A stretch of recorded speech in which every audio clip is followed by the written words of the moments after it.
Coming up now on Animal Outtakes, our coral reefs around Florida are in jeopardy. How researchers are hoping to help reverse their decline. This is not your typical ambulance. This one can transport some of our animal friends in need. And we'll check in on a dog who, when we first met him, was near death. We'll see how he's doing now.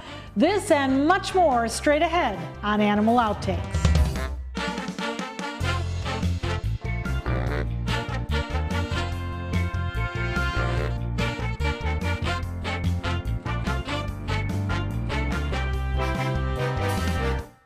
Hello and welcome to Animal Outtakes. I'm Marcia Panucci and this is my best friend, Zeus. They look like rocks, but in fact coral reefs are made up of thousands of tiny animals, and they are a vital part of marine ecosystems.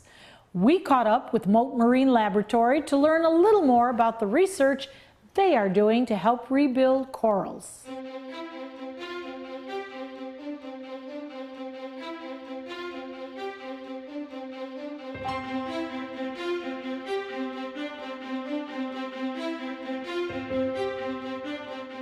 Well, a lot of people ask me, what is a coral?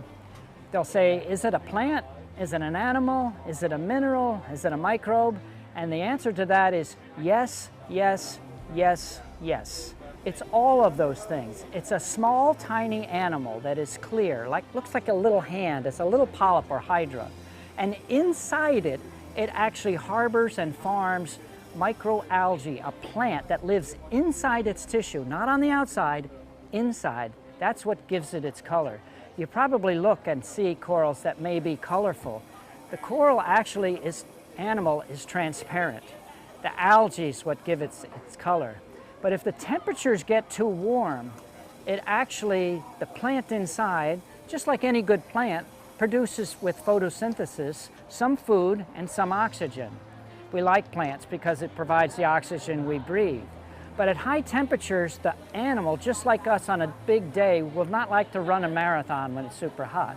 But the trees like to photosynthesize very quickly, and that's what happens with the corals. The algae starts producing oxygen at an enormous rate inside the tissue of the coral, which on a normal metabolism would utilize some of the oxygen and transport some out of its skin into the water.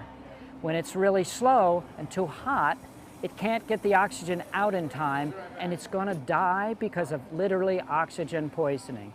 Somehow the animal tells all the algae, you're killing me, get out of here, you're gone. And overnight they leave somehow. We don't know how it happens.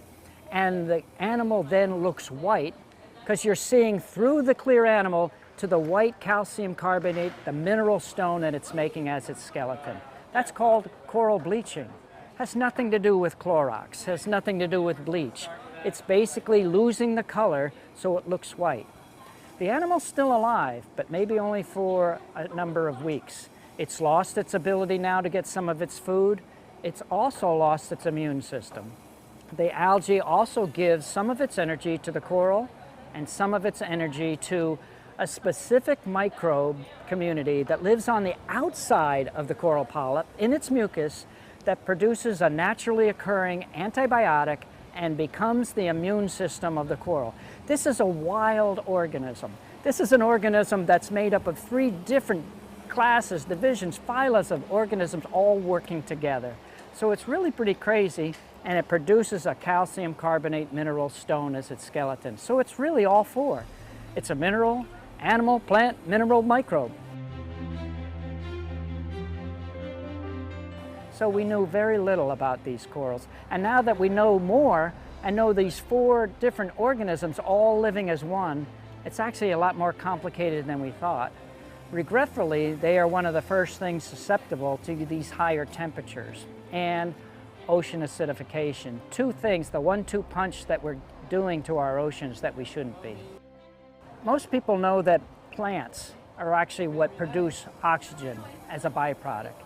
Most people think it's coming from the rainforest, but the rainforest and the land plants are actually only supplying about 1/3 to a little less than 1/2 of the world's oxygen.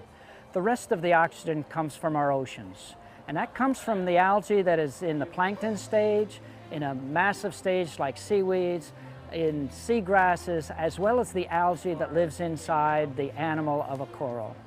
And so every other breath that we take, we really should be thanking our oceans. Corals are less than 1% of the bottom of the ocean, less than 1%, but they're responsible for 25 to 40% of our world fisheries. It's where the fish go to feed, to breed, and to hide from other predators. If we lost all of our coral reefs, we'd literally lose most of our world's fisheries. So if you like eating seafood and you like to breathe, I would pay attention to what's happening in our oceans and pay attention to what's happening to our corals. A quarter of all ocean species actually depend on coral reefs. They are an important resource for food and shelter. And when it comes to discovering new medicines, researchers are developing those from coral reefs as well. We've all seen them, ambulances, but this one doesn't transport people. Instead, it's on call 24 hours a day, 7 days a week to move animals who are in need of help.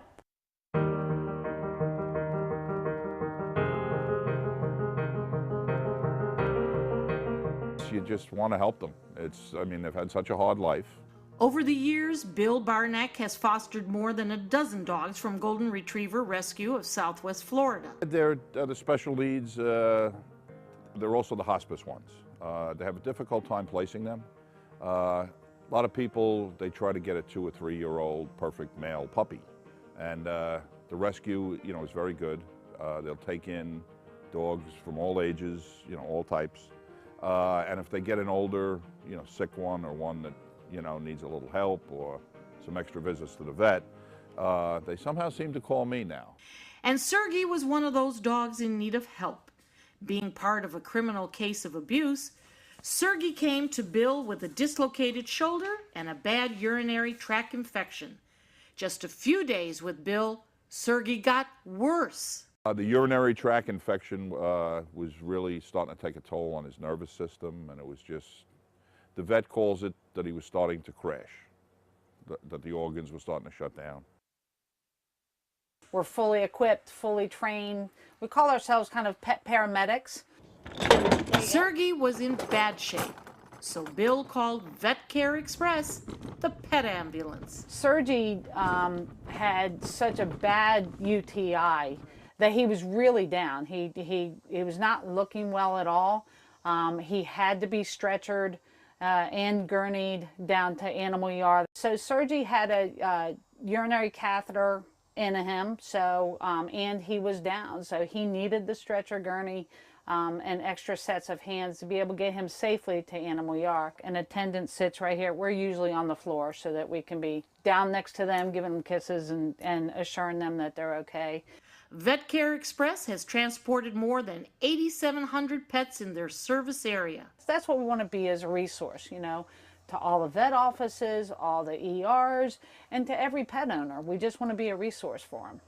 And they were a valuable resource for Sergey, who now is feeling better and happy to be reunited with those that helped in his recovery. It gives me a peace of mind, and it's kind of a comforting feeling that the dogs will be well taken care of, and I'm not trying to load a sick dog that might have a bleeding tumor or something and twist them, getting them into my van, my truck.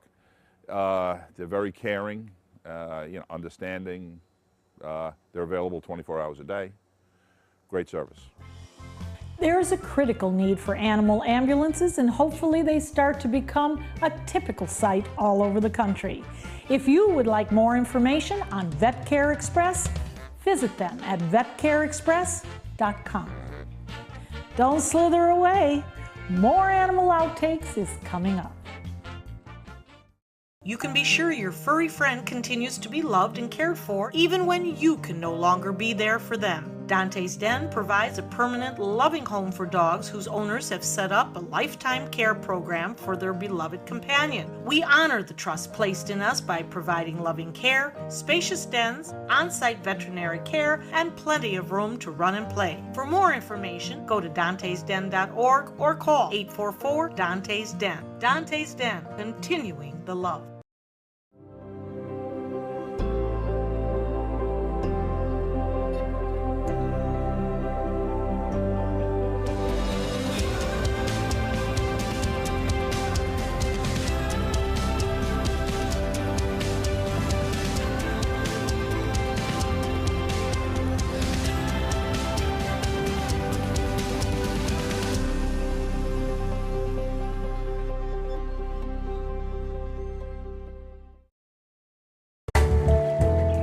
Crested caracara is listed in Florida as threatened. Their numbers have declined due to many factors, including illegal hunting. Help support efforts to eliminate the threat of illegal hunting, not just for birds of prey such as the caracara, but for all wildlife. Always alert authorities if you see people hunting illegally, or if you see wildlife parts, such as feathers, being sold illegally. Welcome back. You know, season after season, this show has made me experience animals I never thought I'd have a chance to get up close to. Especially the next one of the largest kinds of snakes in the world.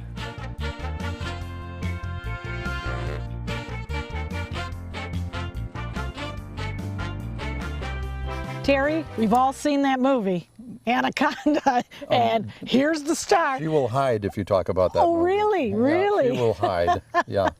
This is a green anaconda. It is. And a what young is man. what is her going weight right now? Oh, let's see. He's probably 25, maybe 30 pounds. Now, the anacondas are arguably the largest snakes on the planet. Whether or not they're the longest, they are definitely the heaviest. I have one that is around 540 pounds. Oh my goodness. And I brought her into captivity in 1969, and she was 18 feet long at the time. She's an old snake, and anacondas probably live longer than any of the other big snakes do. So you're looking at 70 years maybe for a great big anaconda. You know, this begs the question. Sure.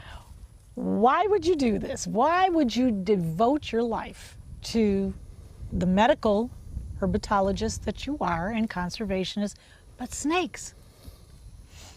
First of all, one of the answers that I give people is a snake is basically a lizard with no legs. There's not a lot of difference. Snakes are some of the most misunderstood creatures on the planet. They really are. And how about a little factoid for you? Sure. There are more naturally tame snakes than any other land vertebrate. Really? Yeah. In other words, animals that you could go up to out in the wild, pick up, and not get torn to bits by. Pick up a squirrel someday and see what happens. Oh, well, they're as mean as skunks, we say. Yeah. People think warm and fuzzy means gentle. Once you have a snake that you've worked with and, as we say, proofed them, they've become accustomed to you, become accustomed to people, become accustomed to what we do, you virtually could not force that animal to bite. You know, in so many century-old paintings and that, we see the snakes, especially the medical caduceus, we Yes. see the snakes. The Episcopalian snakes. Yes. How far back do these guys go? Way back. Way back. The problem with snakes is they don't fossilize very well. So you rarely see them. Their bones are very fine and very small. The truth is, we're not 100% sure how far the snakes go back. Likely, their ancestor was something like a monitor lizard. Really? Yeah. But somewhere along the line, They lost the those legs. Right. But how fast can they go? They're not very quick. Snakes Oh. are not usually very fast animals. But we're going to see the vestiges of the legs here. See that claw? Yes. They have a little pelvic girdle in there and two vestigial limbs. I've never seen that. Yeah.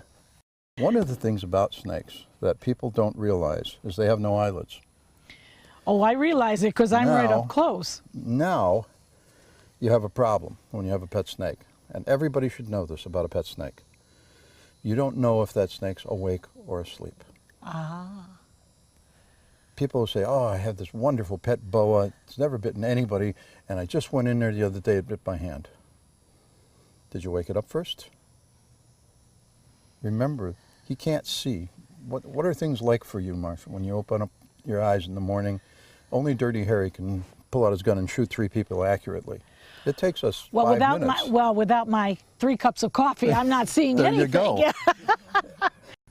Would you recommend that an anaconda be a No. pet? Okay. Anacondas are difficult to keep. Very hard to get them to feed. They are not appropriate except for somebody who's really serious about what they're doing. You know, I'm just looking at him. Does he have a name? No, this one does not Well, have a you name. He's kinda part of a look- breeding group that we have. Oh, well, you kind of look like an Oliver. What do you think? So it is. Oliver, it is. Oliver. Oliver, There we go. we thank you for coming today. Yes, we do. And I think you're ticklish. Yes, I do.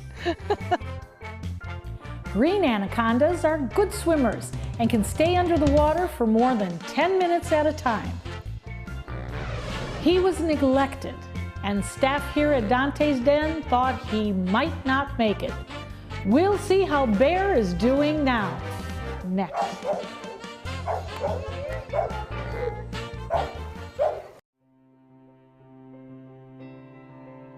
People have asked me what it'll cost to restore all the corals back to the way they remember.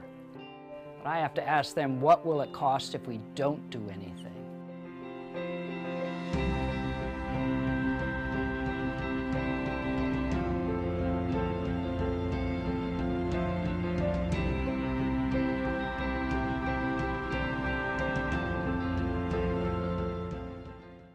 We answered the call of duty and left our homes to serve in far-off lands.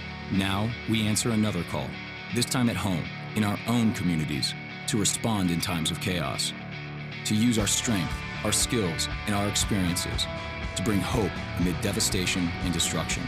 Together, as a team of brothers and sisters, we're continuing our mission to make this country a little stronger and a little better each day. We are Team Rubicon. If you're over the age of 50 and considering buying an annuity in the next 60 days, I have some important news for you. Don't buy an annuity until you understand the pros and cons of annuities. A free book to help you maximize your retirement income from television host and three-time author Josh Melberg has been released. This book reveals little-known truths about annuity strategies in simple-to-understand terms. Grab a pen right now because we are about to offer you this free book that unlocks the 5 little-known secrets we believe baby boomers and seniors should know before buying an annuity. Call 800-307-2040 now, and you'll receive a free copy of Josh Melberg's book, Next Gen Annuity Strategies Revealed. As a bonus, we'll also send you the #1 mistakes retirees are making with their investments today, and a free DVD on how you can get up to 33% more income in retirement. Call 800-307-2040 to have your free information kit rushed to your door. Again, that's 800-307-2040. We didn't know much about the life Bear had before he was brought into Dante's Den about a year ago. But from the condition of Bear, he was extremely mistreated, to say the least. Let's take a look back. When we called you in, Dr. Glassman, other than the medical, which you assessed immediately and quite well, what did you really think? Well, he's a sweet dog, obviously. He's very happy. You can see him, wagging his tail. He wants affection. The only thing that the owners evidently did do was give him some food because he wasn't skinny and, a bag of bones like we see some animals. So he actually was fed, but I imagine it seems like he probably was just kept in a yard and they threw him food, and that was probably about it, because certainly he never went to a veterinarian and had any real medical care. Bear was a very sick dog. For the first week he was here at Dante's Den, he couldn't even lie down. He was in total discomfort. Scabies affected his entire body. The tiny skin parasite caused scabs and hair loss, making Bear have a constant and severe itch. But with the help of staff and doctors and months of something Bear hadn't received before, love, Bear is feeling much better. Well, Bear medically has really good skin now compared to when he came in with probably the worst case of scabies I've ever seen. And there was so much damage to his skin and hair follicles that he's still pretty much bald. He has a few hairs. I have a few more than him, not that much more. But he's really happy, he's healthy, he's not itchy, he's not scaly anymore. And he'll, I'm sure, be bald pretty much for the rest of his life because of all the severe damage to the hair follicles, but he's happy and healthy. He doesn't have to part his hair like I do. Look at him go! Look at him go! Bear had a very large, ugly-looking mass on his left flank, and I actually thought it was going to be a cancer, a neoplasia, but fortunately it shrunk on its own a little bit, and then we removed it in its entirety, and it came back as a benign tumor, so that was really good. So yeah, overall, he's doing very well. What has surprised me is the fortitude that this dog had. He came to us near death, and we prayed and we worked with him. And just to see him so happy and healthy, and he's truly our miracle. He is our miracle baby. Do you ever see such a happy dog? He's happy. He's happy. There are many dogs out there like Bear who are in need of a loving home. And if you would like to see how you can help, or if you're interested in adoption, visit dantesden.org. We'll be right back with some tips from one of our trusted vets. Every dog deserves a lifelong loving home.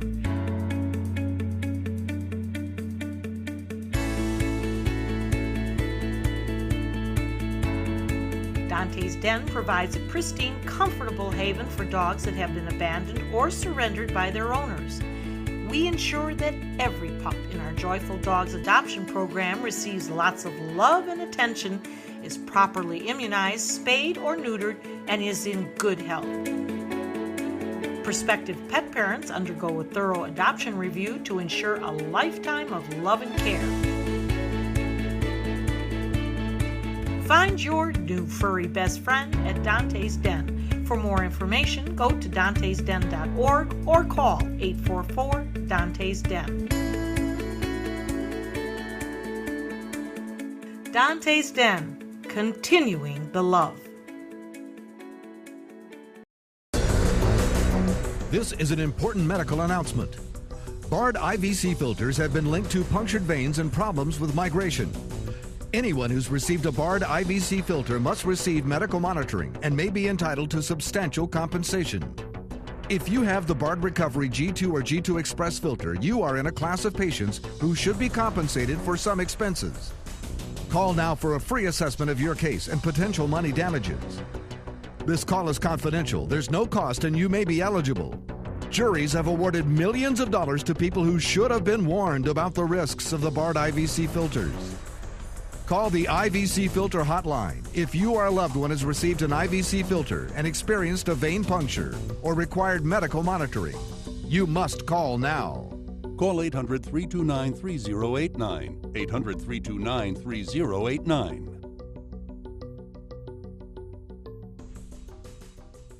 Glasses and contacts. You need them to see, but they put such a strain on your life.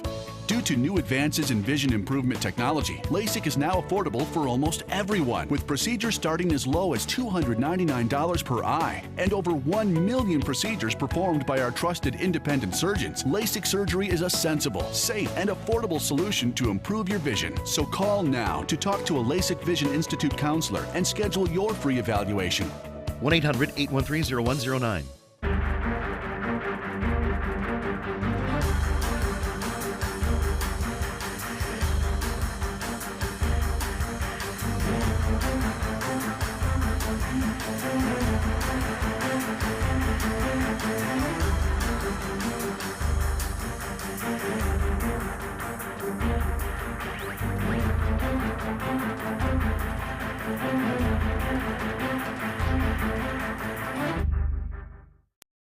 Thanks for staying with us.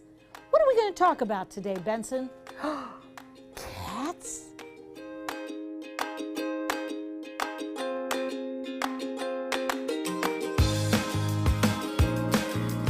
Dr. Glassman, we're here today with Putty. And Putty is about 2 years old and just full of you know what and you know what. And there are some diseases that we have to look for in cats. One of them being? Hyperthyroidism I'd like to talk about today. Not a disease of young cats, a disease of older cats in general, at least 8 or 9 years of age. Very common old age disease, maybe number 2, kidney disease probably number 1. Hyperthyroidism or overactive thyroids is probably number 2. And they eat more, they lose weight. We could all use a little of that. Yeah, that's not so bad. Sometimes they'll vomit more. They will drink and urinate more. They may be hyperactive. They may be, higher levels of activity, or they may be lethargic because they're sick. So a lot of different ways they present, but pretty easy to diagnose with some basic blood work. The thyroid test is part of basic blood for liver and kidney function. And we would check red and white cells, make sure we're not missing anything. But pretty easy to diagnose in general, and very Sort of a good disease, I always tell people, for old cats, because there's 4 ways to treat it. The old days, we used to do surgery to remove the thyroid gland. The thyroid sits in the neck just below the voice box, the larynx, and your veterinarian will palpate the neck, and you can actually feel enlarged thyroid glands most of the time on these cats. But you can't make the diagnosis that way. You still have to do the blood work. And we can surgically remove that, and that's a cure. We can send them for a one-time radiation treatment to a special center, which is not the kind of radiation with big machines where you think of with people with chemotherapy, but it's just an injection under the skin of a radioactive iodine, and it goes into the thyroid because the thyroid uses iodine to make the thyroid hormone, and they sit in a cage for 4 or 5 days and then go home. Not cheap, about $1,500 plus work up at your veterinarian ahead of time for another few hundred, so it's probably about a $2,000 treatment, but it is also a cure and probably the best for your cat if you can afford it. The other common there's a common medicine called Tapazole or methimazole. It's a human drug and used for the same thing I understand in people, where you give it every day and it actually suppresses the thyroid function. So this is a medicine they need every day for life. And then there's a food, a food that came out, maybe 6 or 8 years ago. It's a low iodine food, and that will control some cats just by feeding a low iodine food. So it's sort of a good disease for old cats because there's lots of ways to treat it. And it can be cured. Yes, with surgery or radiation. And at what age would you consider that we look at this? Is it 8 to 9 years of age, I start recommending doing a senior blood panel for older cats at 7, 8 years of age to screen, because these diseases come on slow, like a lot of old age diseases, and you won't notice it till it gets modestly advanced. So 7 or 8 is a good time to do senior screenings and look for some of these diseases. So you have a long way to go, Putty. We hope you've had fun and learned a thing or two along the way. Zeus and I will be back next week with even more animals and some wild adventures. Until then, thanks for watching.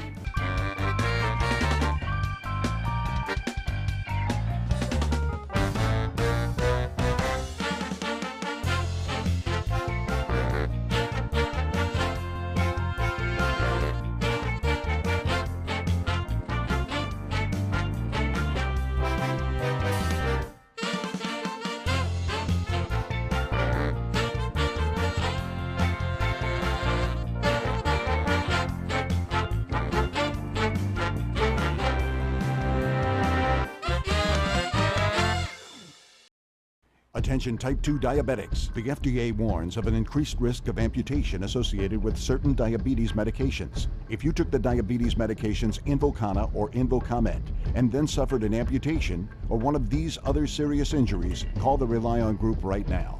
If you've suffered amputation or any of these injuries after taking your diabetes medication, call the Rely On Group today. You may be entitled to substantial financial compensation.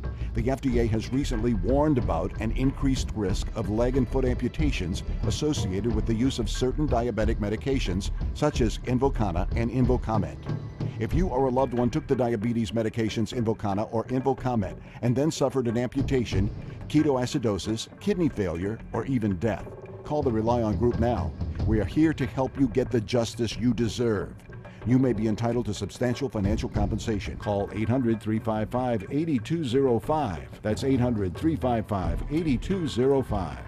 Enjoy some of the best Suncoast restaurants on me. Just go to mysuncoast.com/dining, sign up for the newsletter if you haven't already, and you can win a $50 gift card to a restaurant in our area. We'll pick a winner each week, so go on our website and sign up now. Get breaking news alerts focused on the Suncoast. Download the ABC7 News app. Download the all-new ABC7 First Alert Weather app now.